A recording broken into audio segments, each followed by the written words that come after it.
all in all, it's a pretty impressive program that Ford puts together here, and I couldn't be happier to be right on board and be a leader in one of their on-make series. Well, the pace car is in. That leaves the field to Logan Adams. We've already got a green flag. He took advantage on that restart, got a huge jump. It's still Craig Kapaldi, Steve Luca, second and third overall. The leaders in that Legends class, followed up with Kale Buell in that number 8 car running fourth. I'm really looking towards this battle between Steve Luca and Craig Kapaldi. It kind of left us hanging on the edge of our seat when we got that full course yellow. It absolutely was, and I think in one of the battles we want to look at further back in the pack a little bit here. So right now we've got Logan Adams, right? He's in P1. Buell trying to put some pressure around the outside right now. Leaf Johnson Ford getting the power to the ground. Can he make it happen? Can he get around Steve Luca? Side by side. Going into turn 8. It's going to get rough and rugged as they go into 8 right now. They're going to go over that curb. Buell not having to go over the curb. He ended up putting himself to the inside. Is he able to make a stick? Kale Buell wants to go to the front of the pack. He says, hey, Logan Adams, I got your number. I'm coming for you. I like that move from Kale Buell, just perfecting that racecraft, and that's a really big frustration for Steve Luca because now that separates himself from Craig Kapaldi. Yes, he wants to go battling for the overall lead and the overall win. However, Kale Buell is in a completely different class, so now Steve Luca has to kind of set his sights right again, and with only 16 minutes left, this is going to be an abbreviated race for them. If anything, they need to work together to move up so that Kale, if anything, maybe Kale can get around Kapaldi and have his own race for the lead, and then those two gentlemen have their race. But they're going to, if they fight each other right now, it's going to slow them down. The leader's going to be gone. Well, and how much incentive does Kale have to let Steve Luca back by, knowing that Craig Kapaldi has really been helping Kale out? So if anything, Steve Luca's got a roadblock in front of him right absolutely. now. So I think he's got to work with him and help. Maybe, I don't know how he would do it, but he's got to hope that Kale gets around Kapaldi. And then they can have their own 2 races as far as by class. And I'm not saying it because of that, but for Luca, that would be what's best, that he helps push Kale up there, get Kale around Kapaldi, and let Kale go, maybe try to chase on the leader if he's got the speed, and then have his own race with Kapaldi. I'm saying a lot, right? But once again, I'm the guy up here in the booth, but that would be what makes sense. Right now, though, I was talking earlier, so we were spread out a little bit. We have our dark horse competitors and our dark horse legends. So we have a dark horse leader. He's out front, Logan Adams.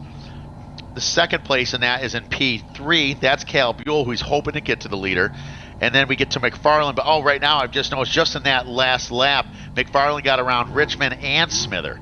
Because we did see a good race going with Andrew Hordes and McFarland that were in class. But in that last lap alone, it was 2 passes made. McFarland is making his way up. He's now the 5th overall in 3rd in class. So kudos to him.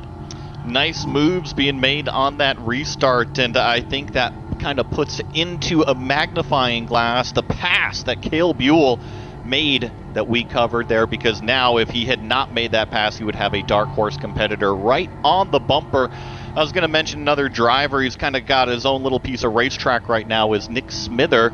But that's because this restart has kind of breathed new life into that race of his. Now he's sitting up there in the 6th place overall. I see him 3rd place in that Legends class. I think the only frustrating part right now is that we've got Dark Horse Legends, Dark Horse Legends, Dark Horse Legends. So it kind of goes flip-flopping back and forth. And for all of you that are watching, the easiest way to identify is that timing and scoring board. The red highlighted numbers, that's the Dark Horse class. The blue highlighted numbers, that's our Legends class.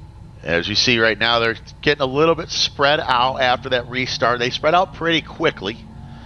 I think some of the competitors may have been a little happy with that caution because it helped bunch them up and gave them a little breathing room, because this is a very physical track. It's these guys are really up on the wheel the whole time around this course, and so these guys, I think, were pretty happy about that. But right now, our top 3 spread out pretty good. 4th and 5th are starting to have a decent battle right there. Smithers may be able to pull into that battle as well, but 1, 2, and 3 fairly spread out. Last lap time from our overall leader was the fastest car on the racetrack with a 134.4. I'll be curious to see if everybody kind of settles into the rhythm that they've got, or if they will continue to try to battle it out on the racetrack. This time by Logan Adams ups the ante. A 134.0 extends that gap over Craig Kapaldi to now over 3 seconds. If anything, the closest battle on the racetrack is definitely Chase McFarland in that 21 with Nick Smithers starting to hunt him down. I say that because McFarland's last lap time, a 138.6. Nick Smither, a 137.2. And I'm curious what's going on with Luca dropping back considerably. We just saw him going by slowly. And he is in pit lane. I have just heard that the 24 is in pit lane. I see him right now getting the crew member in the window. I don't see any urgency going on with the car, but this has got to be heartbreak for 2 rounds in a row for Steve. Well, here's the thing. Let's talk about Steve's 2 weeks here. Race number 1, when he had an opportunity to do that in the Miles Cup in Sebring, shut down by lightning only 3 laps in. Then he doesn't get a chance to get back in the car again. Then he comes out this weekend, puts down some great laps. He has been nothing but on top of his game every time he's in the car. However, that car is not driven by only him, and that car has been in 2 accidents this weekend. And so, what comes that you can fix everything the best you can, but then when it's your time to get out and get in the car, did everything get properly taken care of? Is it something you can get through the whole weekend without a problem? And, maybe they're like, yes, it is. No, it isn't. So, and once again, maybe that's not what the problem is. But I do know it has been an emotional roller coaster for that team. And they work very, very hard day and night. And his lap time show and his performance, Steve Luca can drive that race car. He really can. And it will come around. We've seen him put it into actual performance that has been proven on the racetrack here today, running up inside the top 3. And I also wonder if that number 8 car was able to get by because there was an issue going on with the number 24, at least at the time that Steve Luca was trying to diagnose down there. But either way, the 24 has officially been on pit road for over a lap now. That is pretty much going to be the end of the race in terms of competitiveness for the number 24 as we approach 10 minutes remaining. So what was a 40-minute plus 1 lap race gets quickly shortened with that little abbreviated full course yellow, and now we're just looking at a short 10-minute sprint to the checkered flag. Yeah, with not much time at all, with our leading lap times around that 134 mark or so. So we only got a few laps left to go as I'm still out in front. Logan Adams looking really good. Kapaldi right behind him. These guys having a battle royale, but the difference in times right now, as was just getting pointed out from Joey to me, Joey, from Kapaldi in second place to Kale Buell in third is what? 0.02 of a second was the difference on that lap time. Do you think that Craig is doing a good job coaching Kale? Because they look identical out there. Absolutely are. I think, and right now, I would have to think that Craig is elbow deep in his bag of tricks. Well, he probably is because he sees that number 8 coming up in that rearview mirror, this time by Kale Buell, a 34.5. Craig Kapaldi, the teacher in front, a 35.1. Half a second difference. Absolutely. That's so impressive. And, and I've said this before, and I have a feeling I'll be saying it again, but, the Kapaldi team from start to finish, whether it's, prepping cars or driver coaching or getting a vehicle or a driver up on a podium or working with any other team that's out there, they're so good. They're so good.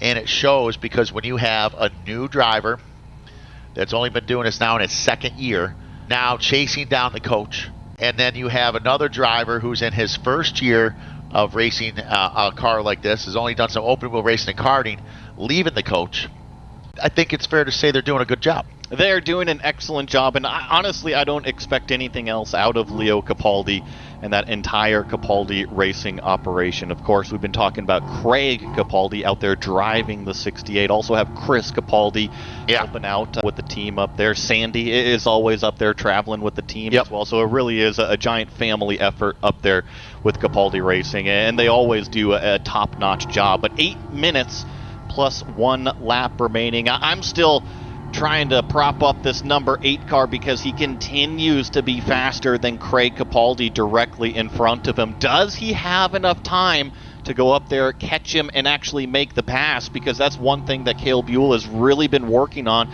Not only getting faster, he's finally fast out there, not that he wasn't before, but he also has the racecraft now to back it up. We were talking about that pass with Steve Luca. How often do you see a pass around the outside of turn number 5? And Kale has the confidence now to go ahead and do that. And I don't feel like he was forcing that. No, he was just doing a good job. And like you said, that racecraft.